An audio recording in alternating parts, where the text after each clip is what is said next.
You don't see yourself clearly. You see a version that protects your ego. Your self-image is not who you are. It's a story you repeat to avoid discomfort. You call it confidence, but it's actually fear of being exposed. That's why criticism hurts you more than failure, because it threatens the lie. If your self-image was accurate, you wouldn't feel attacked by truth. You would feel curious, calm, willing to adjust.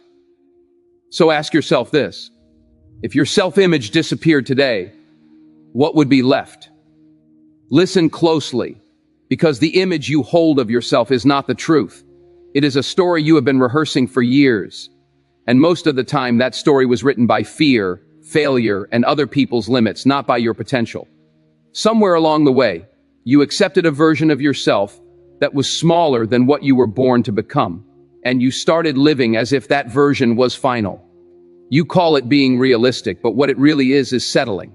Your self-image whispers that you are not ready, not qualified, not strong enough yet, and because you believe that whisper, you hesitate, you delay, you wait for permission that is never coming.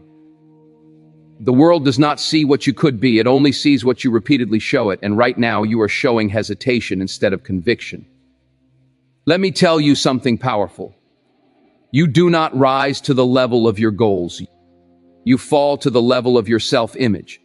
You can have the biggest dreams, the clearest plans, and the strongest intentions, but if deep down you see yourself as average, unworthy, or lucky to even be in the room, your actions will always pull you back to that identity. That is why some people stay stuck, even though they are talented, intelligent, and capable. Their biggest enemy is not a lack of opportunity, it is the picture they keep carrying of who they are allowed to be. Every time you say this is just how I am, you quietly lock a door that was meant to stay open. Your self-image is lying when it tells you your past defines your future.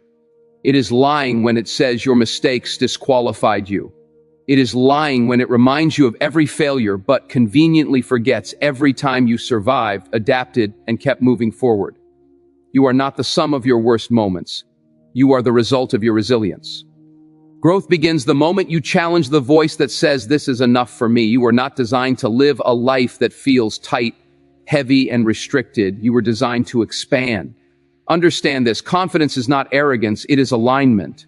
It is the moment when who you believe you are finally matches what you are capable of becoming. That alignment requires courage, because it means letting go of an identity that feels familiar, even if it feels safe. You must be willing to disappoint the old version of yourself to become the next one. Stop negotiating with doubt. Stop shrinking so other people can stay comfortable. Start acting like the person you keep praying to become, because action is what rewrites identity. The moment you move differently, speak differently, and choose differently, your self-image has no choice but to follow.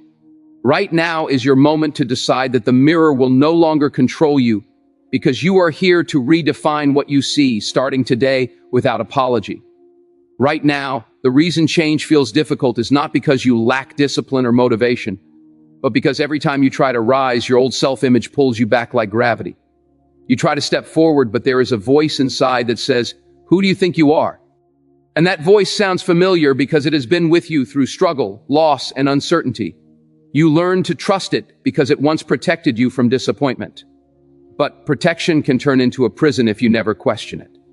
The same mindset that helped you survive is not the mindset that will help you win. Survival mode keeps you alert, but it also keeps you small. You must understand that growth always feels uncomfortable to the version of you that is about to expire. When you start thinking bigger, moving differently, and expecting more from yourself, your mind will resist because it prefers familiarity over freedom. That resistance is not a sign that you are doing something wrong, it is proof that you are stepping beyond your old limits. Most people quit right there, not because they are incapable, but because they misinterpret discomfort as danger.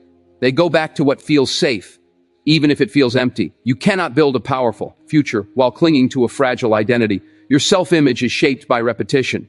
What you repeatedly tell yourself becomes your internal truth. If you keep saying you are behind, you will move like someone who is late. If you keep saying you are not good enough, you will hesitate at every opportunity.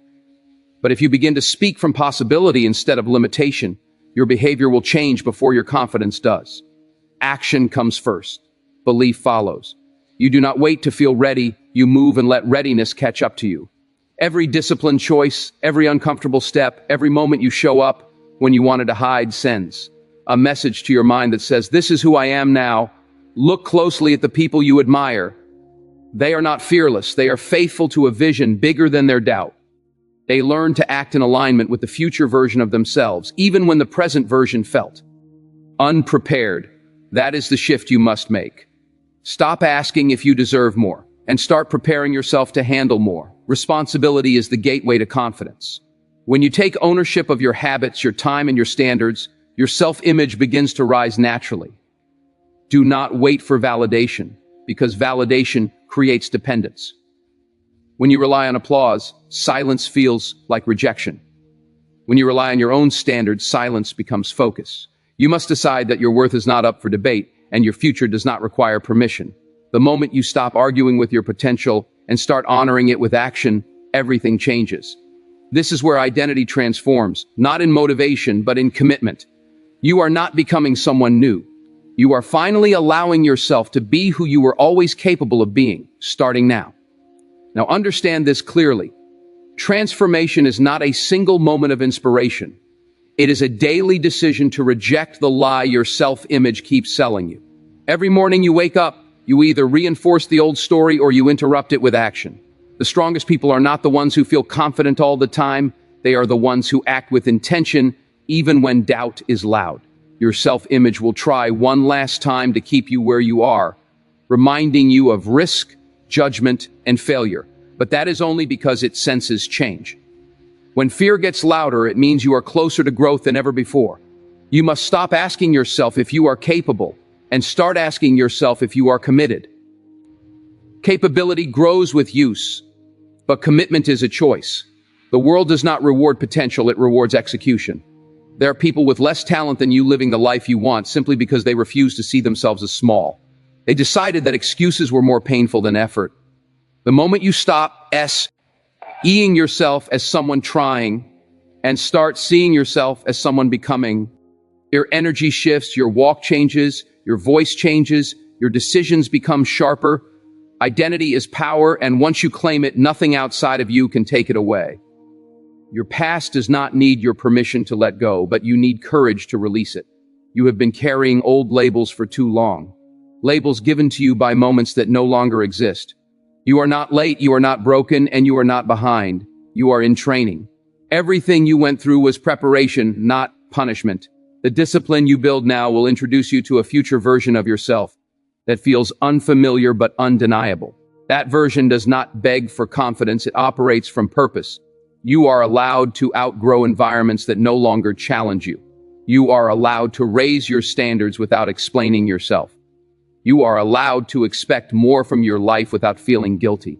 When you change how you see yourself, you change what you tolerate.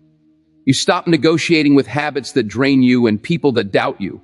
You begin protecting your vision like it is already real, because in your mind, it is. That is how dreams turn into direction. This is the moment where you stop waiting for motivation and start leading yourself. No more rehearsing excuses. No more shrinking plans to match fear. You were never meant to live a life that feels average when greatness keeps knocking on your conscience. Decide today that the mirror will no longer lie to you. Decide that your self-image will be built by discipline, action, and belief, not by fear and memory.